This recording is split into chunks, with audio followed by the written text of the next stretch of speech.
मित्रांनो, आज आपण आर्य संस्कृतीची ओळख करून घेणार आहोत. त्यापूर्वी जर आपण चॅनलवरती नवीन असाल तर चॅनलला नक्की सबस्क्राईब करा. इराणी आणि ग्रीकांच्या साहित्यातून, वेदांमधून आर्यन संस्कृतीची मुख्य वैशिष्ट्ये ठरवता येतात आणि आद्य इंडो युरोपियन भाषांमध्ये त्यातील समान वैशिष्ट्ये लक्षात येतात.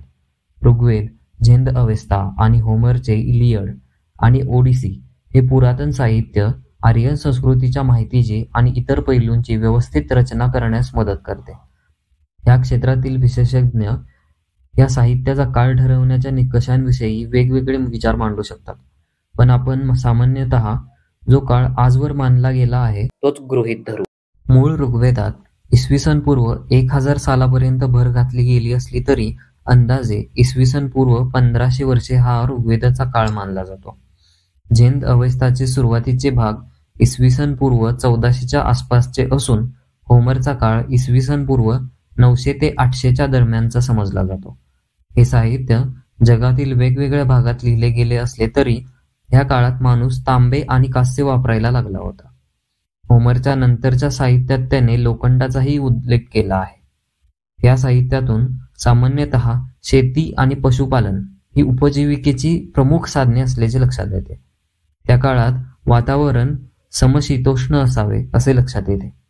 ते जंगली घोड्यांना माणसाळावत असत आणि त्याचा उपयोग अश्वारोहणासाठी आणि गाड्या ओढण्यासाठी करत असत. त्या काळातील चाकांना आऱ्या असत, धनुष्य वापरली जात आणि बाण भात्यात ठेवले जात.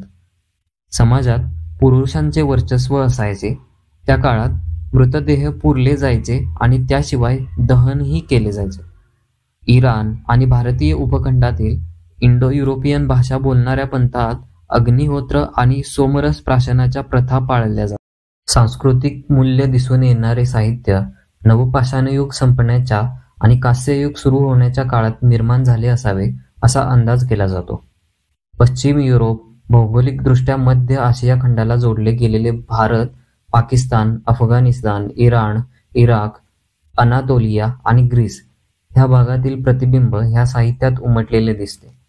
प्राचीन काळापासूनच ह्या अतिविशाल प्रदेशातील जमाती इंडो युरोपियन भाषा बोलत आलेल्या आहेत. आर्य जमातीच्या संस्कृतीची ओळख पाहू आता.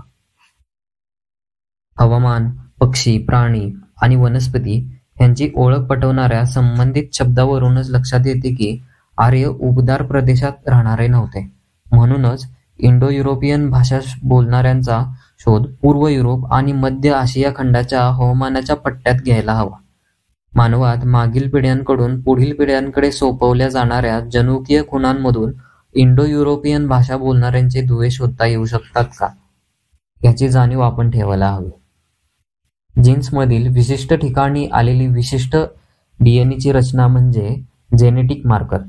माणसातील M17 हा जेनेटिक मार्कर मध्य आशिया खंडातील गवताळ प्रदेशातील 40% लोकांमध्ये निश्चितपणे आढळून येतो आणि तोच मार्कर इंडो आर्यन भाषा बोलणाऱ्या अनेक लोकांमध्ये आढळतो. दिल्लीतील हिंदी भाषिक भागात 35% लोकांमध्ये हा मार्कर असतोच. यावरून लक्षात येते की मध्य आशिया खंडातून इंडो आर्यन लोकांनी स्थलांतर केले गेले होते.